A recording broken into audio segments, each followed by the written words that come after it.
Hey guys, this is Mike Tarallo with Qlik, and it's time for you to learn what's new in our latest Qlik Data Analytics release, September 2020. So this video is going to be a bit different than previous What's New videos, as we have some important features that I'd like to spend a bit more time on. So I will quickly summarize, and we can then jump right into some live product demos. I will be fielding questions in the comments where the video is posted, so please take a moment to ask a question or tell us what you think. First, this release puts a strong focus on our Insight Advisor with enhanced augmented intelligence capabilities delivered in our search-based visual analysis, new Insight Advisor chat, and business logic features.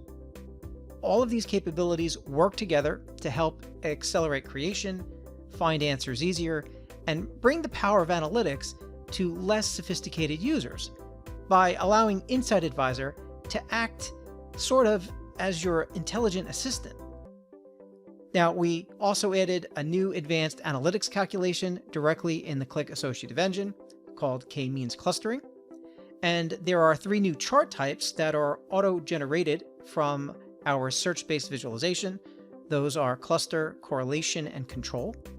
And we improved our visual analytics by adding an animator control, dimensional reference lines, number formatting for master measures, and a few more items.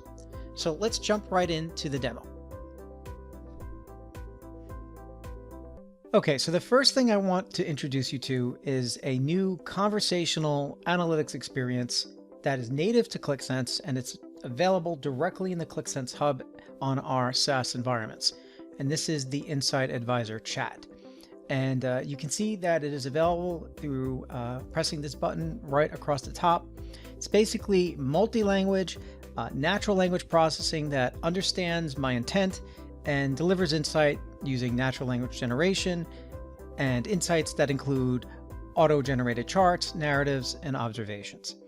So by clicking this button here, you can see we have a welcome message and some quick buttons.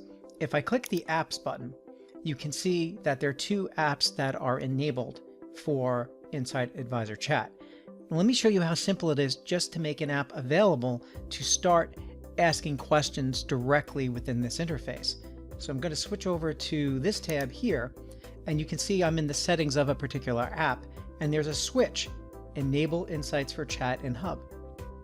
Simply by turning on this switch, it tells Insight Advisor to now include this in its catalog, and it starts to look at the data model and the master items so you can start asking those questions.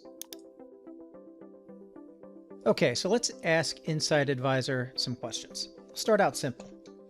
How many customers this year? Now we're submitting basically a question on account of the number of customers with the context of a time period. And you can see the response is number of customers is 73 between this particular order date. We have some feedback and quality checks here that also kind of show you the master measure, what's being used, the filters that are applied. So this kind of gives you a little bit more feedback and understanding of what was been sent to the Insight Advisor. Now we could elaborate on this question. We can say how many customers purchased baby wear this year. And now we're adding a new context for the category. And you can see again in the quality check, filter categories baby wear. So the number of customers is 34. Now it'll retain the context for the particular dimension, such as it knows it's looking at a particular category. Well, I can just say, how about sport wear? And this way we're changing the value of the category, but we're still looking at the number of customers this year, but for a different category. Kind of like when you have a conversation with somebody, you're kind of retaining that additional previously discussed information, and Insight Advisor is doing that here as well. So you can see customers is 46 now for sportswear. Now, if we just want to completely change the question, we can say, show me my sales. And by doing that, still looking in that Insight Advisor chat, you can see because we're still looking at this year and the category name sportswear, we're now looking at sales, previously retaining the additional context that we already discussed. Let's look at top 5 sales greater than 3,000 for products. And by issuing a top 5 sales greater than 3,000, it's now going to produce a chart. In this case here, it found product ID, and you can see that right in this area here. And these are the top 5 product IDs greater than 3,000. We also have a narrative that goes along with this. The top product ID by sales was 76, which is 23% of 1.78 million total sales, where sales were greater than 3,000. Okay, so this is the level of sophistication you can continue within Insight Advisor. We'll do one more. We'll say compare sales and cost by product this year. So now doing a comparison or a correlation between sales and cost for product this year creates a scatter plot.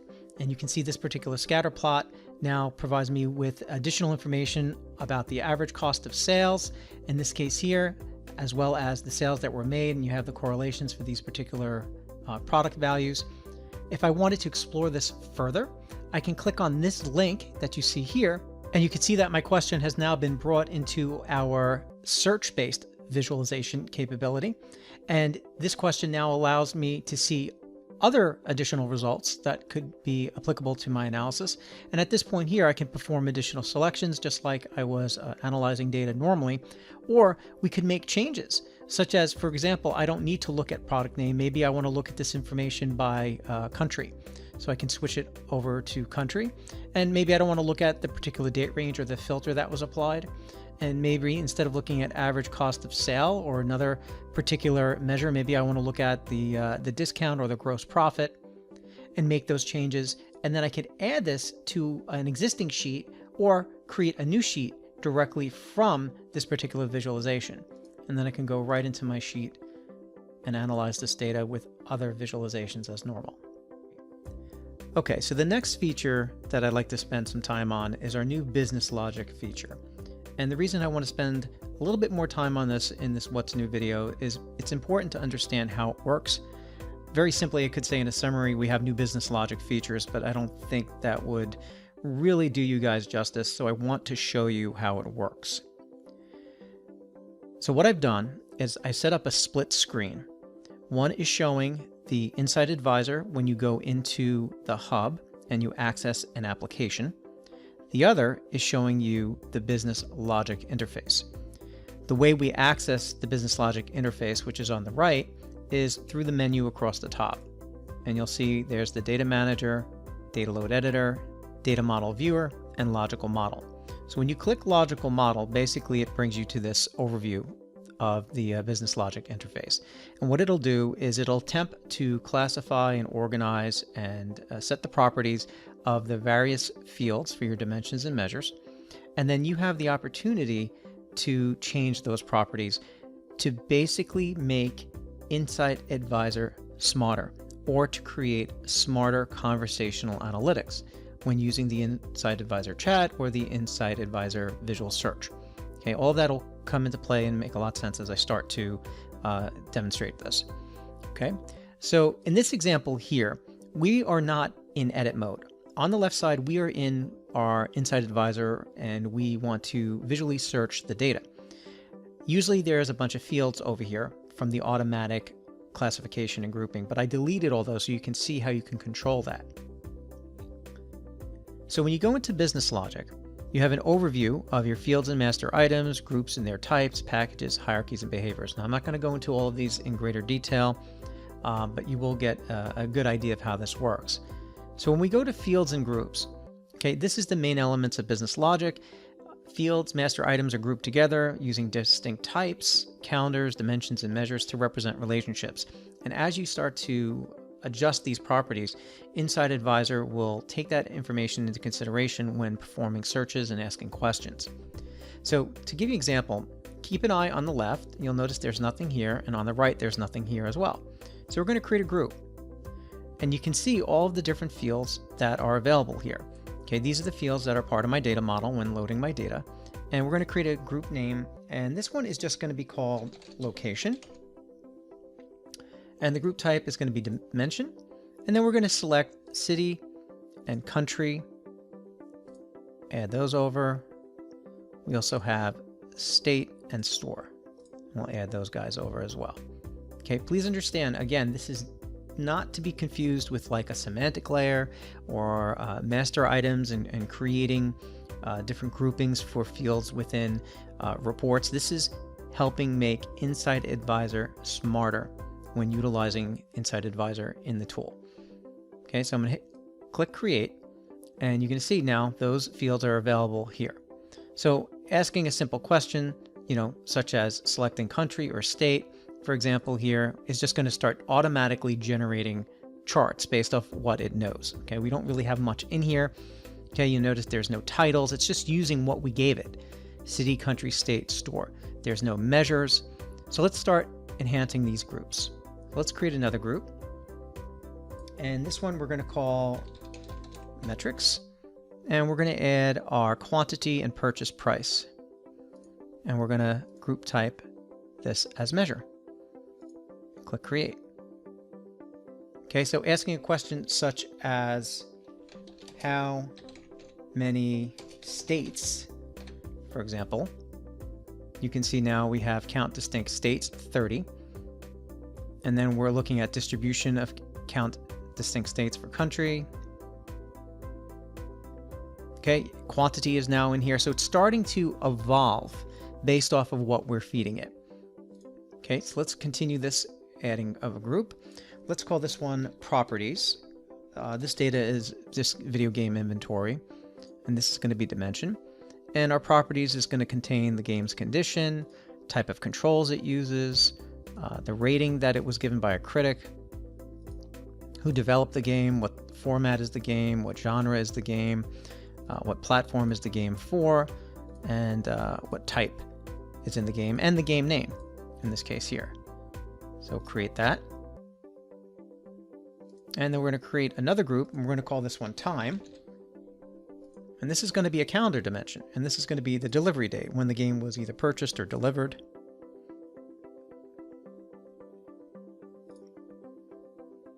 Okay, and then we'll create another group here, and we'll just call this one, for argument's sake, unknown, because I just want to put it in the classifications for now, and these will be additional dimensions. The ID, the label, and the user rating. Okay, so as we're creating these groups, these logical groupings of these fields, you can see now they're all populated here on the left. So now we can start asking additional questions, but you can now also control the behavior of Insight Advisor. So just to give you an example, you can see the fields city and country have been classified as city and country. These are various classifications that are available here. So that being said, I could ask a question, but for simplicity's sake, if I just select country and let's say I select city, being that these are classified as geographical points, it starts to create a visualization that supports geographies. In this case, like a choropleth map, polygon map, or bubbles or points for locations. If I was to change these to dimensions, like you see here, okay, and what I'm going to do is just switch back and forth just to kind of refresh the Insight Advisor. Watch what happens when I then select city and country again. Okay, it bypasses the mapping components for the automatic visualizations, and it starts to create other types of charts. So it didn't create any of those geographies that we saw earlier. So we're controlling the behavior of what Insight Advisor produces based off of what we tell it is a appropriate classification. Okay, so in this case here for city, we're just going to call it city again, and then country, we'll use country again. Okay, let me show you another important piece here. Let's clear these results. So we created a time classification for delivery date, and that was of type date, or for a calendar group. So let's just say in this case here, let's just remove this. Pretend we didn't create this group for calendar, for time, for order date or a delivery date. And if I just say how many titles this year, okay, in other words, looking at the time frame, notice that it completely ignored this year. It just said you have a total of 696 game titles.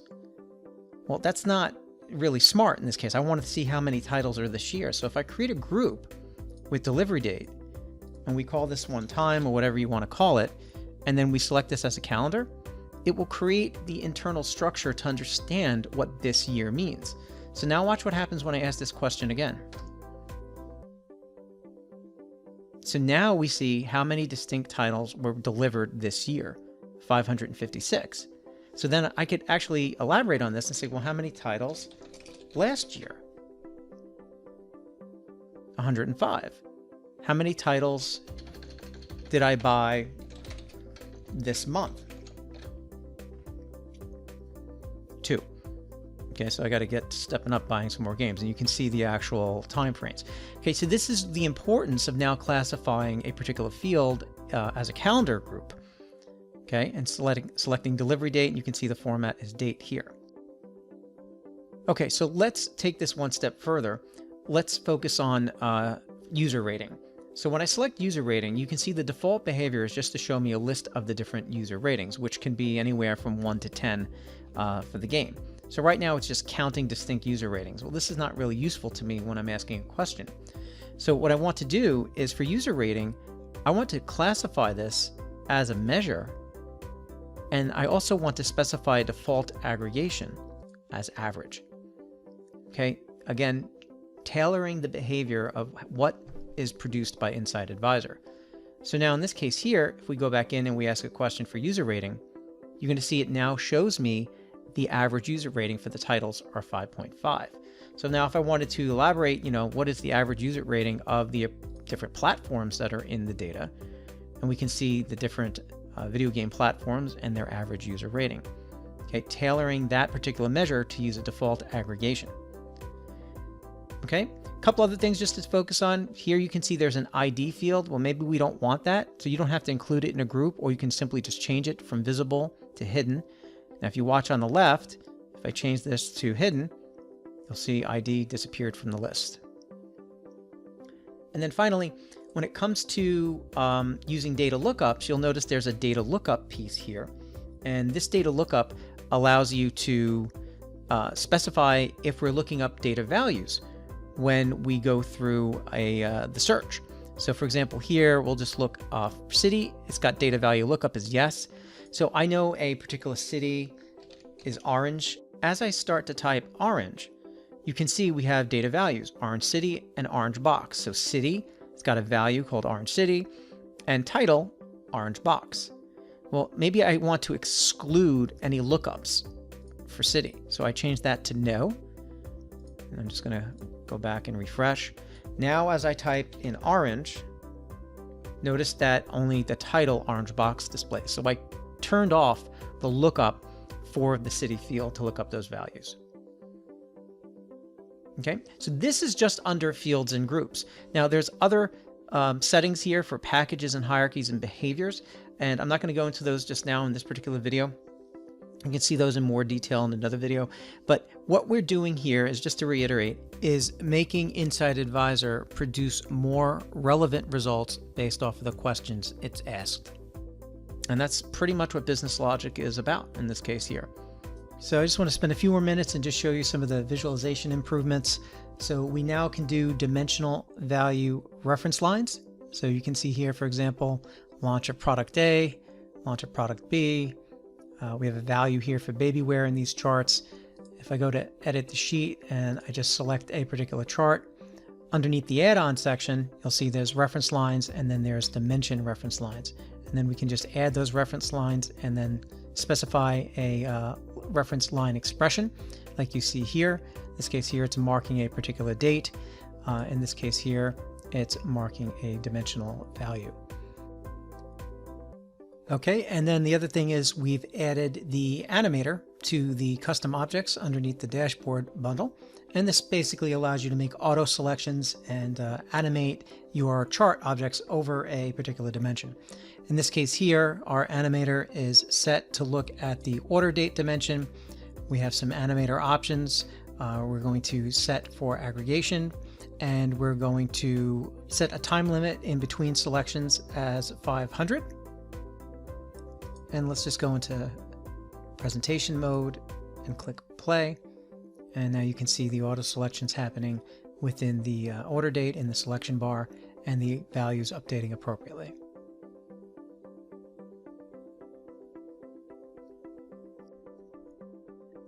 Okay, so the last thing I'd like to cover is that we have now added machine learning-like algorithms to the default Qlik Sense engine library. So we now have a k-means function to be used for clustering. Now, for example, k-means basically partitions quantitative, meaning measure numeric values, versus qualitative, such as dimensional type values, into clusters. And the best way I could describe this using a gaming reference, imagine you're doing a first-person shooter, for example, and you wanted to classify the number of users in different categories, such as expert, good, or novice, for example. And the way you're going to classify that is by looking at the average kills per game, and also you're going to look at their accuracy, right? The number of hits that they get on a particular player without missing a shot. That is a lot of numeric data. So in order to classify them through a quantitative type measure, you would use a k-means clustering algorithm to do so. So in this particular example here, you can see that those with low accuracy also have low kills per game. Obviously, it's a pretty simplistic example, but you can see that we can cluster these in also a different color scheme. Now, k-means clustering is a very sophisticated example. It does require understanding what the k is, for example, which is also found by doing something called the elbow curve. We don't do automatic K finding just yet. You'll have to manually specify the number of clusters that you would like to use, and that could always produce erroneous results if you don't have previous knowledge of the calculations you're looking for. Okay, so just a quick example. There's also another one for centroid, which is kind of like the center of the cluster. So just to give you an example here, if we look at the good players, you can see your average kills per game, 4.27, accuracy 1.34. So that's going to basically hover right around the same dot that you see in this particular area here. So if you just wanted the center of that particular cluster, you would then use the centroid function. And this could be iterated over a number of different dimensions and have different parameters filled in for it. Just to give you a quick example, if we edit the sheet and we go into the cluster, and then we go into, in this case, we're just using the cluster on the appearance for the color by the dimension. I'll just unlink it so you can see what we've done here. Let's go in here, and you can see there is a k-means 2D function, and the appropriate arguments are filled in. Okay, so just a quick example of now being able to provide advanced analytic calculations directly from the Qlik Sense engine without having to connect to, for example, a third-party server like R or Python in this case. Well, that's it for this video. If you want a deeper dive on these highlights and more with each release, be sure to sign up and subscribe for our Qlik Insider webinar series, with the next one scheduled in November. If you want to be notified when more videos such as this are posted and are viewing from YouTube, be sure to subscribe and click the bell icon. We want to hear from you, so tell me in the comments what you think, and don't forget to check out these other great resources to learn more about Qlik's data analytics and data integration products. And please remember to join the conversation with myself and others in the Qlik community. Thanks for watching. I hope to see you on the next video. Take care.